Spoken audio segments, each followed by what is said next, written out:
I just arrived home from work. I'm so tired. I woke up at 5 a.m. today, like usual, just to make coffees for a lot of people. And I don't know where this is. I don't know if this is gonna have a end or if it's gonna be forever. I'm just tired of working in customer service. And sometimes it looks like this city is just, I don't know, this kind of jobs is just for foreign people. And now I just need to heat my food, and because I don't have energy to cook again. So yeah, I'm kind of tired of the same seat over and over, and tomorrow I need to wake up at 5 a.m. again.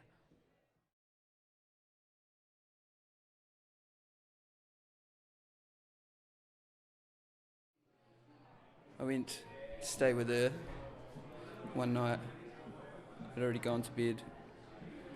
I woke up. She was gone. She was nowhere to be seen.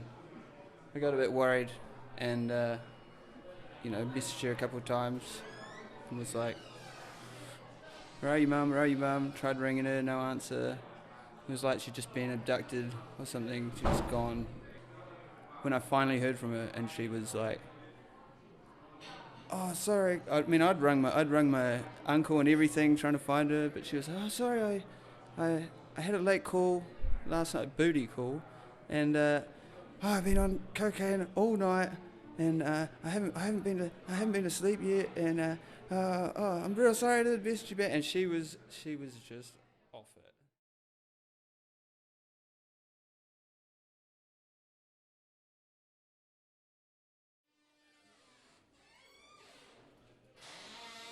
I'm coming from party and I'm a bit drunk, so I just look for my keys and open the door. I walk to my room, and suddenly when I open the door of my room, I realize that there is a guy sleeping in my bed. What the fuck is this happening? Can I swear? What the fuck? Who are you, man? Who are you? But the guy was pissed and was slapped. But who are you? Who are you? And he doesn't respond. So I just go to him and push him. Hey man, who are you? This is my bed. What are you doing here? And he was like, what? So he just turns to me and asks me like, who are you, man? Just get out of my house. And I start to laugh because I realize that this guy doesn't know where he is.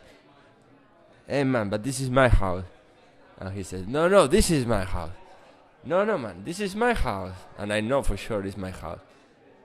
So this guy suddenly realized that the house where he's sleeping is his previous house where he used to live before. And because he was very drunk, he just used his previous keys and went to his house. Just without thinking, he thought he was going to the correct one. So then he realizes, he said, oh man, I'm sorry, I'm really sorry. I will go tomorrow because now I'm too drunk to just change house. So I let him sleep there, and I had to sleep in the saloon.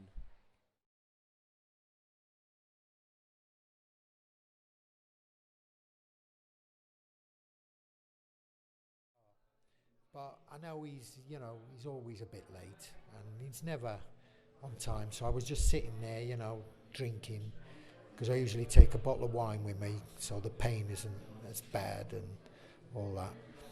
And 10 minutes gone by, he still ain't come. So I'm having another glass of wine. Then his girlfriend comes in. And, hello, Kiko. Oh, hello, Nikki. How are you? Oh, I'm okay, thanks. How long's Sergi going to be? He's coming now. He's only going to be 2 minutes. Another 10, 15 minutes go by. Sergi's still not coming. He's meant to be there like an hour ago. And, I'm thinking, well, what's he doing? I'm waiting here. I got to go home. And Nicky's like, yeah, you'll be out. I'll just go and tell him that you're here and just remind him, because sometimes he forgets. And then he comes round and he goes, oh, I'm sorry, but it's just that I had to do this and I had to do that, and I couldn't really. So don't worry, just let's start, let's get it done. And so We start doing them, and then, oh, hold on, have you got £20? I'm thinking, what do you want £20 for? Oh, Vicky needs them. You don't mind, do you? You're still going to pay me after. I said, yeah. But, yeah, it's £20 then. So I give him £20, and he pisses off again. So I'm thinking, where's he gone now? Another 10, 15 minutes go by. No tattoos are getting done. It's 8 o'clock. I need to go home. I need to get the train, you know, because I live the other side of bloody London. So he's like, I don't know. Well, half an hour later, he comes back again. Oh, we start now. He starts working, and then what happens? No, I don't want it like that. Oh, you shut up, Kiko. I'll do it my way. I say, what do you mean your way? It's my fucking skin. You're going to do it the way I want, not the way you want it. All right? Oh, you shut up. You just let me work. It's basically snowing outside, but for some reason, like, my house is really warm. And the reason is I don't really, my mom, I don't really feel the cold, but I think my mom does. So she's always like turning up the heat. And I'm running around in my boxer shorts, and she's like cautioning me to get put on my onesie. Yeah, and this morning I just walked into the front room, and they closed school, so my little brother is at home. I was playing on my Xbox. It's a game called Fortnite. Yeah, and this is the first time it's won, so it was just like running around in the house, shouting for me to come video it, and I've actually got a video on my phone. Him winning at Fortnite.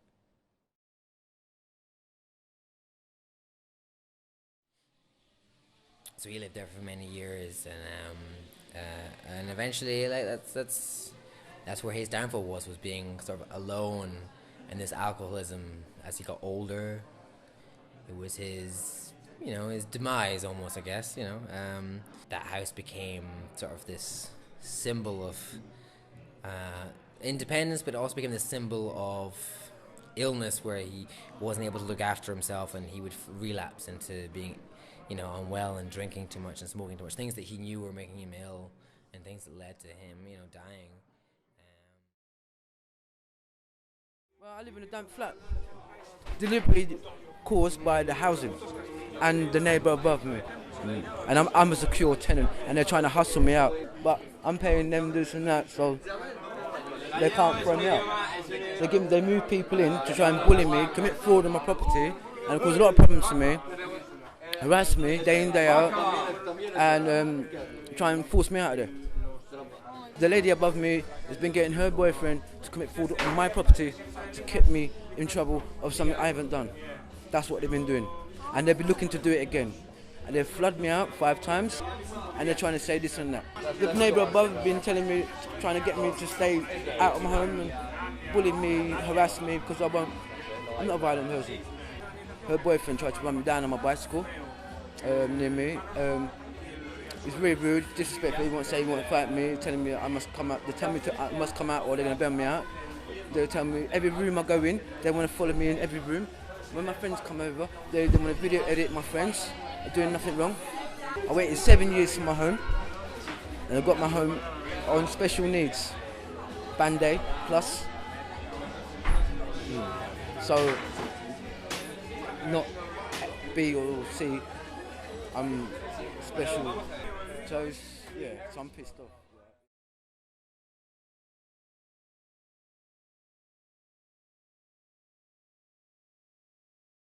I made my pathetic dinner of ravioli, whatever ravioli's called now. It's like slightly posher than ravioli.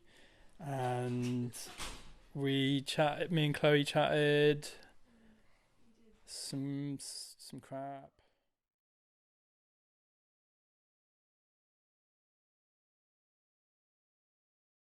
We're just all sat around drinking, and then he gave us all mugs of wine, and I remember being like, oh, okay, mugs, it's fine.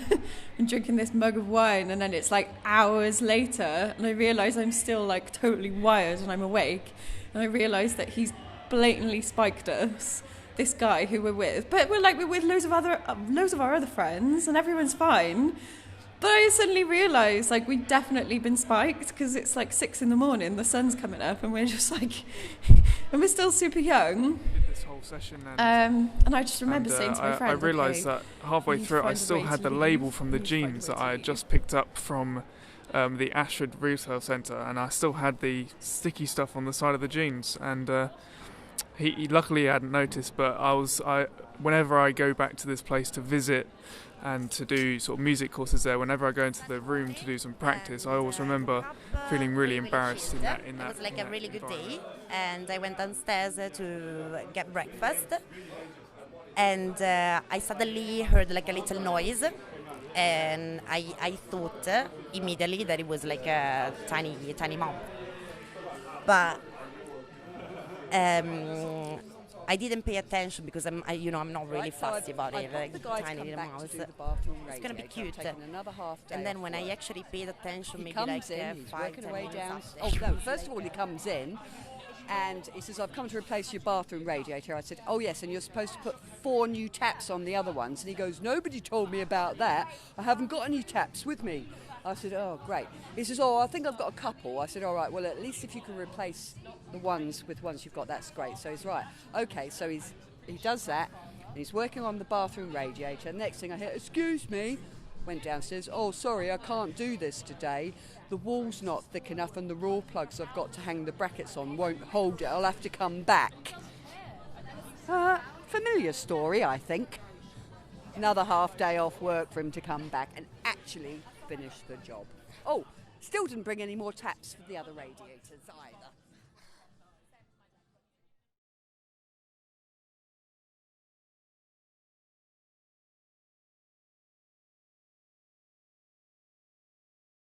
I'm going through this phase of feeling really scared to be at home, especially in the nights. And everyone's gone to watch a movie, and I've decided to stay back to read. So I'm sitting in my room and I'm reading this book in bed, and I hear this noise from the kitchen, like some dishes fell and a door shut, and that freaked me out.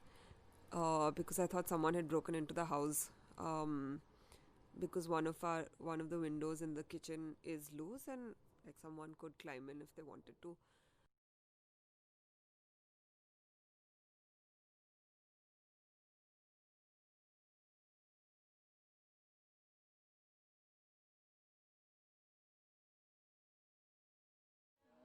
And they organize a game called Belote.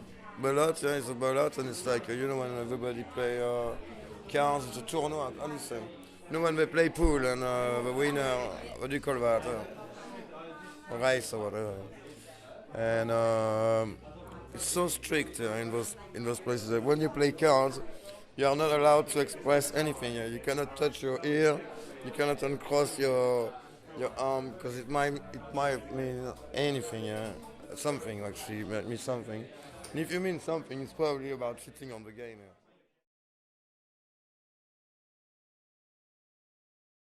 But I remember one of the neighbours coming over just to check, and it wasn't to kind of tell us off. I remember she just wanted to see that everyone was all right.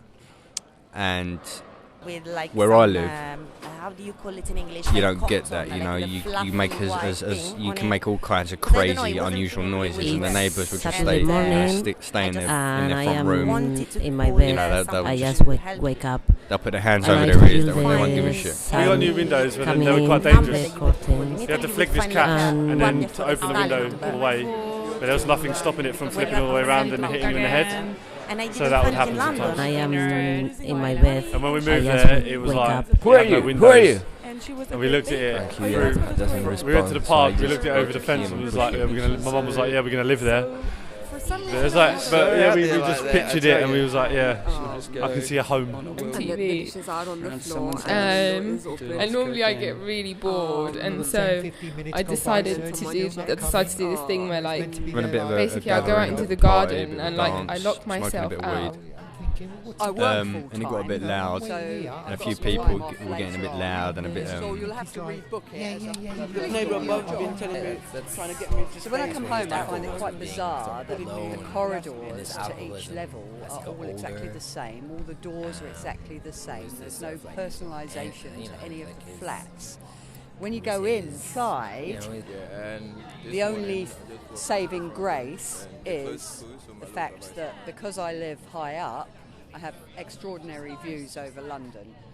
If it wasn't for that, then I think I'd probably go quite mad living in a little box. But it makes all the difference to living there.